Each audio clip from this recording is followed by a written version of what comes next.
Anakin, you look the same. You look old. Is the Anakin Ahsoka encounters in the world between worlds a Force ghost or a mental projection?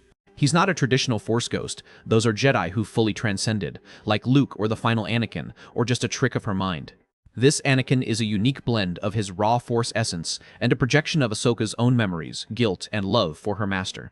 He's tangible in the world between worlds. He fights with her, talks to her, pushes her to confront the pain of his fall to Vader. But he's also deeply tied to Ahsoka's journey. He's the part of her that's been holding on to regret, and the part that needs to accept both the light and dark of who Anakin was.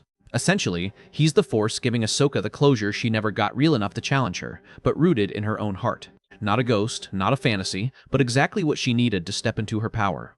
Did Anakin's redemption impact Ahsoka's perception of the light side of the Force? It absolutely did. This redemption redefined everything Ahsoka thought she knew about the light side. For years, she struggled with the pain of watching her master become Darth Vader. She'd seen the Jedi Order cling to a rigid idea of purity as the light side's core, only to fail when Anakin needed grace most. But when Anakin sacrificed himself to save Luke, turning his back on Vader and reclaiming his humanity, Ahsoka realized the light isn't about being flawless. It's not about never feeling anger, fear, or loss. It's about choosing goodness despite those darknesses, even when you've fallen deep. Before, she might have bought into the Jedi's black and white view, light and no flaws, dark irredeemable. But Anakin's journey taught her the light side is rooted in redemption, mercy, and growth. It's why she later rejects the Jedi's rigidity. She understands the Force, and being a good person isn't about avoiding darkness, but rising above it.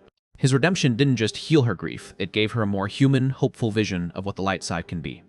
Did Ahsoka's absence at the end of the Clone Wars impact Anakin's fate? It absolutely did. But let's be clear, it wasn't the cause of his fall, but a critical catalyst that made his dark turn more likely. Here's why. By the end of the Clone Wars, Anakin was already unraveling. He was torn between his loyalty to the Jedi, who'd grown distant and distrustful, and his secret love for Padme. But Ahsoka?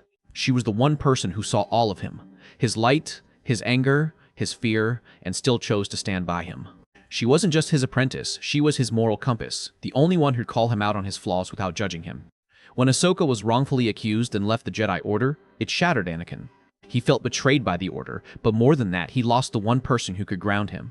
Imagine, if she'd been there when Palpatine started whispering lies, when Anakin feared Padme's death, she would have fought for him. She would have reminded him of his goodness, pushed back against Palpatine's manipulation, and maybe even helped him find a way to save Padme without turning to the dark side. Without her, Anakin was isolated. The Jedi didn't listen to him, Padme couldn't fully understand his connection to the Force, and Palpatine was there to fill the void. Could Ahsoka have stopped his fall entirely? Maybe not. His fear of loss was too deep and Palpatine's plan was too elaborate. But her absence removed a vital lifeline. It made it easier for Anakin to believe he had no one left but Palpatine, and that sealed his fate. In short, Ahsoka's absence didn't make Anakin turn to Vader, but it made sure there was no one left to pull him back from the edge. Did Ahsoka's departure foreshadow the Jedi Order's institutional flaws? Without a doubt, her leaving is one of the clearest signs that the Jedi Order system was irreparably broken, long before Anakin's fall or Order 66. Let's break it down. Ahsoka was wrongfully accused of a crime she didn't commit, the bombing of the Jedi Temple. Instead of standing by their own apprentice, the Jedi Council rushed to judgment. They stripped her of her rank, refused to listen to her defense, and treated her like a criminal before she even had a chance to prove her innocence. Why? Because the Order valued its own reputation and rigid rules over justice, loyalty, and the individual. That's the core flaw. The Jedi had become so obsessed with their purity and adherence to dogma that they forgot how to be compassionate. They preached about justice but didn't practice it when one of their own was in trouble. They talked about trust but doubted Ahsoka, Anakin's apprentice, a hero of the Clone Wars, without a second thought.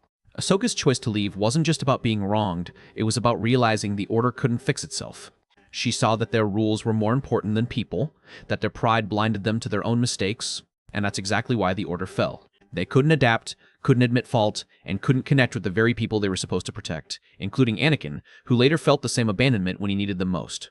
In short, Ahsoka's departure wasn't just a personal tragedy. It was a foreshadowing of the Jedi's inevitable downfall, proof that their institutional flaws had eaten away at their core, making collapse unavoidable.